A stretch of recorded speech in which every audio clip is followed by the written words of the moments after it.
Hello বন্ধুরা, good morning সবাইকে। তো তোমরা সবাই কীরকম আছো? আমি তো খুবই ভালো আছি। তো দেখো, আজ হচ্ছে পৌষ সংক্রান্তি, সবাই এটাকে বলে মকর সংক্রান্তি। তো আজ এই দিনটাকে আমরা শুরু করছি ঠাকুরের উপাসনা দিয়ে। এই দিনটাতে আমরা সবাই পিঠে পুলি খাই, তো ঠাকুরকেই আমরা সব পিঠে পুলি দিয়ে থাকি। এই দেখো, ঠাকুরের উপাসনার জন্য আমি গুটি কাজ করে নিয়েছি, ঠাকুরকে দিয়েছি কলা দিয়ে একটা নৈবেদ্য, দই, তিলের নাড়ু, নারকেলের নাড়ু, আর হলো খুইয়ের মোয়া, কিছু ফল। তো এখন শুরু হবে আমাদের ঘরে হরিওম উপাসনা। তারপর কিছু সময় পর হবে হরিওম কীর্তন। এই দেখো, আমি ঠাকুরের অঞ্জলিটুকু দিয়ে দিয়েছি। তারপর ঠাকুরের সামনে ধূপধুনা রেডি করে নিয়েছি। তারপর ছেলে বলল, মা আমাকে একটু কোলে নাও। তো ওকে কোলে নিয়ে একটু ভিডিও করলাম। সকাল থেকে কোলে উঠে নাই। কিছু সময় পর দেখো, উপাসনা শেষ হওয়ার পর কিছু পিঠেপুলি খেয়ে নিয়েছি। হলো ক্ষীর, পাটিসাপটা আর একটা পুলি পিঠে। এগুলো খেয়ে আমি আর ননদ মিলে কিছু পিঠে বানাচ্ছি। ও দেখো বলছে, আমি ভাবছে যে আমি ফটো উঠাচ্ছি, তো পোজ দিচ্ছে। আমি বলছি, ফটো না গো, আমি ভিডিও করছি।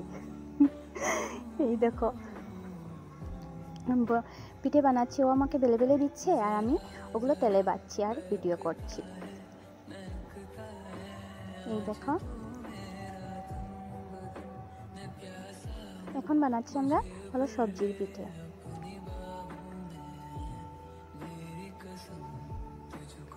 তো গল্প করছি আর বানাচ্ছি, ভিডিও করছি। এইগুলোই, সংক্রান্তির দিন তো খালি পিঠেই বানাতে থাকি সবাই আমরা, একের পরে এক। আমি একবার, ননদ একবার, আমি একবার, ননদ একবার। আর এদিকে জাল রান্না করছে। জালের ডিউটি হলো রান্না বান্না করা, আর আমার ডিউটি হলো পিঠে বানানো। এদিকে দেখো, আমার ননদ মালপোহার জন্য এগুলো রেডি করেছে।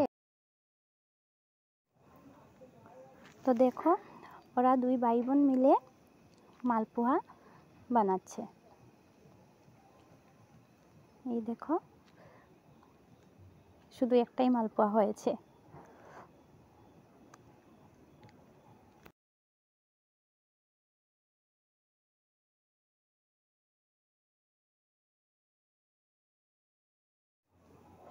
তারপর দেখো, আমার ননদিনী বসেছে মালপোহা বানানোর জন্য আর বলছে, ভিডিও করছো তুমি? আমার দিকে চেয়ে চেয়ে বলছে, তুমি ভিডিও করছো? সরাও সরাও, ভিডিও করো না। এই দেখো, আর হাসছে। এইদিকে দেখো, ওরা দুই ভাই মিলে ওদের খেলার ঘরে খেলছে। বলছে যে রাত্রেবেলা ওই ঘরে ওরা পিকনিক করবে। ওই দেখো, ডান্স করছে। আর এইদিকে দেখো, ঘরে হচ্ছে হরিওম কীর্তন। তো হরিওম কীর্তনের জন্য সবাই, কীর্তন যারা করবেন তারা এসেছেন। হরিওম কীর্তন হবে এখন। আর এইদিকে আমার যা রান্না করছে, কি যে রান্না করছে, বোধহয় বেগুন দিয়ে, ইলিশের মাথা দিয়ে একটা ঝোল বোধহয়, আমি ঠিক বলতে পারবো না।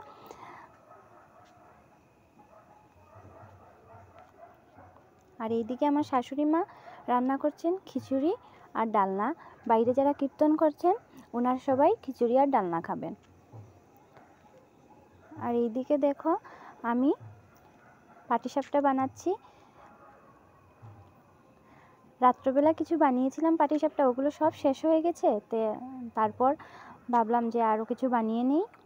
তো এখানে আমি বসে বসে বানাচ্ছি হলো পাটিসাপটা। আর আমার ননদিনীকে বললাম যে আমাকে একটু ভিডিও করে দাও।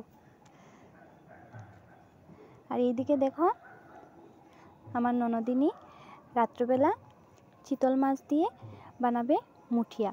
তো আমরা সবাই বললাম যে তুমি এই রেসিপিটা খুবই ভালো বানাও, তো আজ তুমি রান্না করো। তো ও বললো ঠিক আছে। আমি বানিয়ে দেব।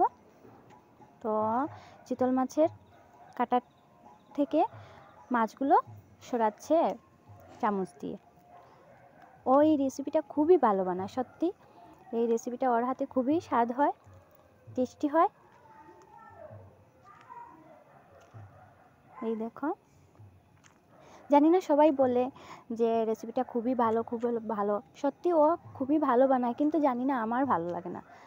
মানে এই রেসিপিটাই বলতে আমার ভালো লাগে না, কীরকম যেন শক্ত শক্ত হয়ে যায়।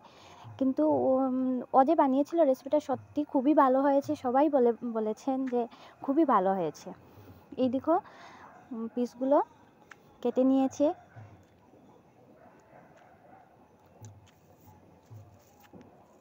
মাছগুলো প্রথমে সিদ্ধ দিয়ে দিয়েছে, তারপর ওগুলো সুন্দর করে পিস পিস করে কেটে ভেজে নিয়েছে।